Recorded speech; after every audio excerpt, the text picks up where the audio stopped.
Alors, je me présente rapidement. Je suis intervenante sociale à la Maisonnée.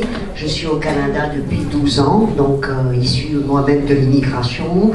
Et c'est un organisme, vous le savez, qui donne des services exclusivement pour des nouveaux arrivants qui sont moins de 5 ans sur le territoire de l'ensemble de l'île de Montréal.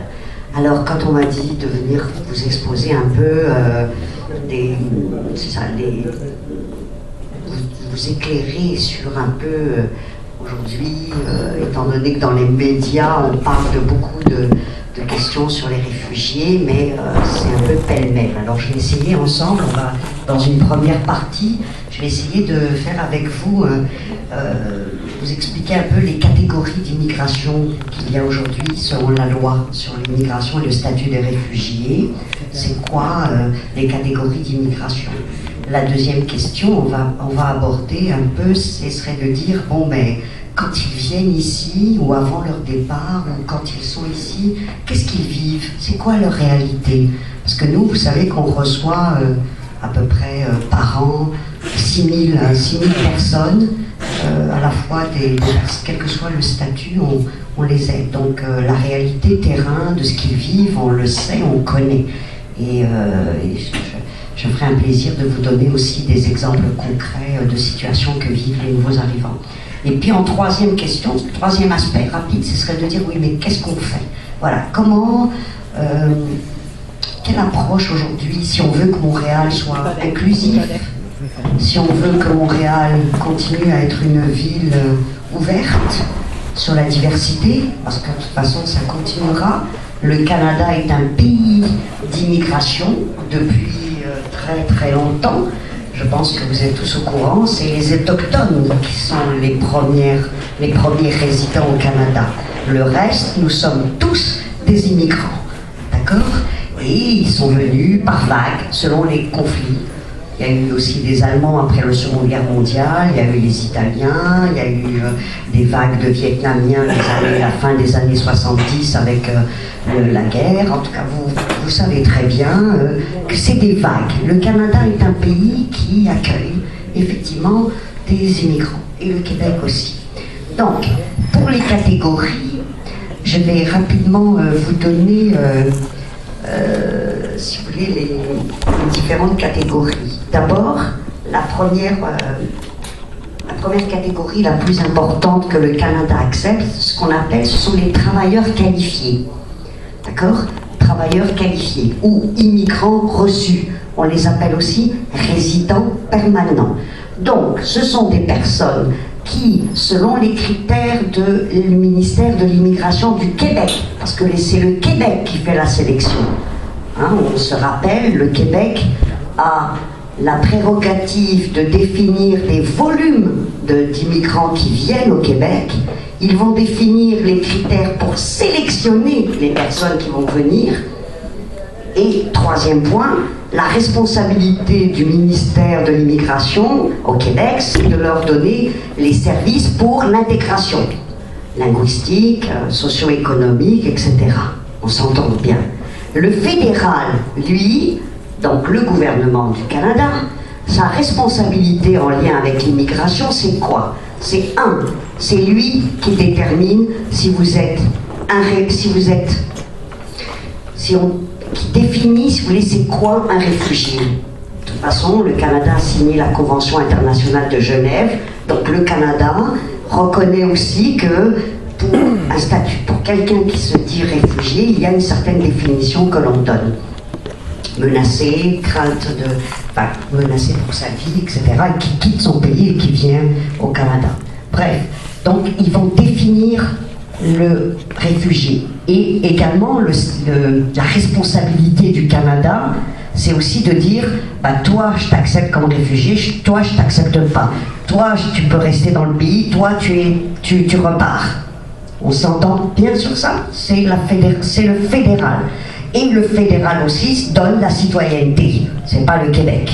On s'entend? Voilà les responsabilités. Alors, la catégorie économique. Alors, travailleurs qualifiés, ce sont des personnes qui, à l'extérieur du Canada, font un dossier pour venir au Canada. Donc, les agents d'immigration au Québec ont à peu près, il y a une centaine de critères. Et sur les centaines de critères, on va choisir, effectivement, on va sélectionner donc ces résidents, ces travailleurs qualifiés. D'accord? Donc ça, c'est la première catégorie. C'est la plus importante, en fait. C'est plus de 60 à 70% du volume.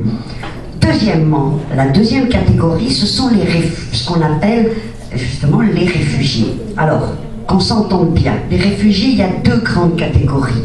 Il y a les réfugiés qui demandent leur statut. Oui? Oh, vous avez des questions? Ou non, ça va, madame? Non, ça va?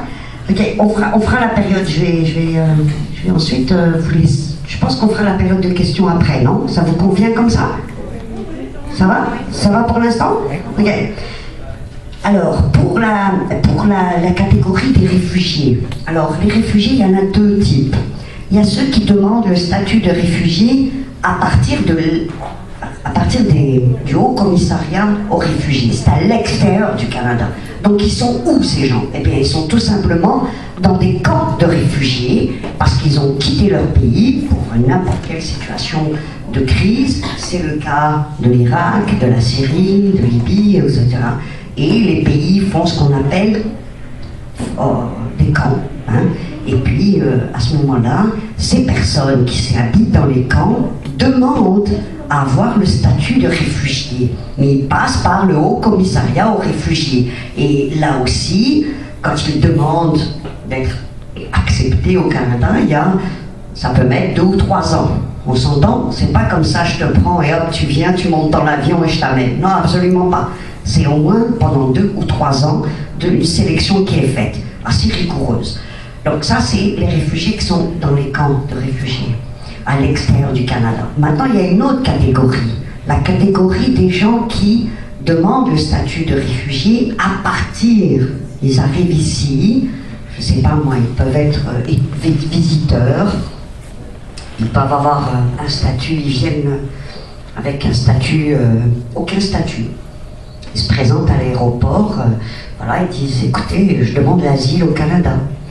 Je demande l'asile parce que je suis dans une situation difficile dans mon pays, ou en tout cas, peu importe. Alors, les agents de l'immigration vont voir si la personne, d'abord, elle a 15 jours pour donner l'ensemble des informations sur sa situation, et la demande d'asile peut être recevable comme elle peut ne pas être recevable. Parce qu'il y a des personnes qui viennent, mais ce n'est pas leur vraie identité. Ils ont pris des faux passeports, il y en a d'autres personnes qui sont... il y a de tout, n'est-ce pas?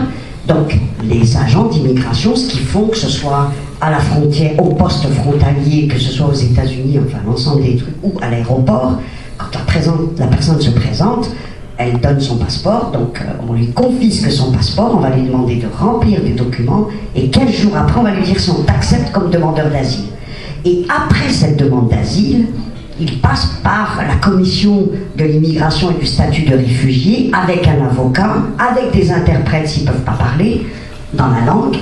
Et là, ils vont raconter selon leur histoire et prouver qu'effectivement, ils sont considérés comme personnes réfugiées. C'est-à-dire qu'avec des preuves, des numéros de téléphone, des documents, c'est-à-dire que ces documents, en racontant, je ne sais pas, il y a eu des personnes qui ont fui parce qu'il y avait peut-être leur époux a été tué et que même faisant partie par exemple d'un parti politique et donc la famille entière ensuite a été menacée.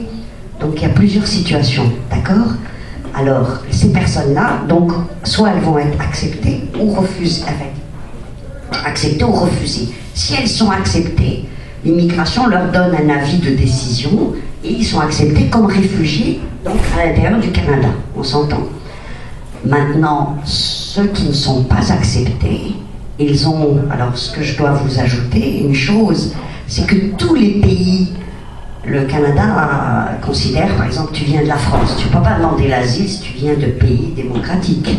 Tu ne vas pas demander l'asile si tu viens de la Belgique, on s'entend. Tu ne vas pas demander l'asile si tu viens, je ne sais pas moi, de tel et tel pays.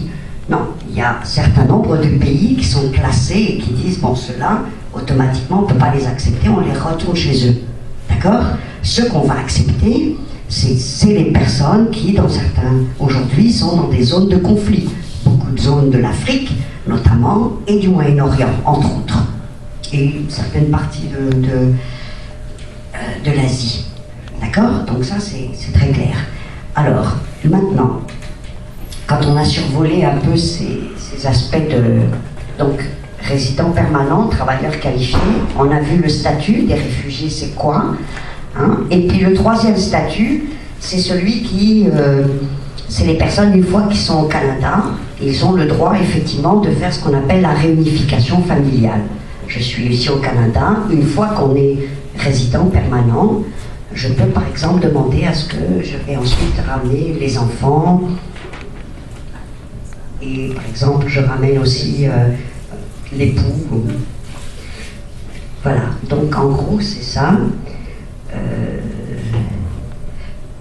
Et les personnes qui sont réfugiées acceptées au Canada, ce que je voulais ajouter aussi, ils ont un an ils doivent déposer la demande de résidence permanente au Canada et la durée c'est un an ensuite pour être accepté comme résident permanent.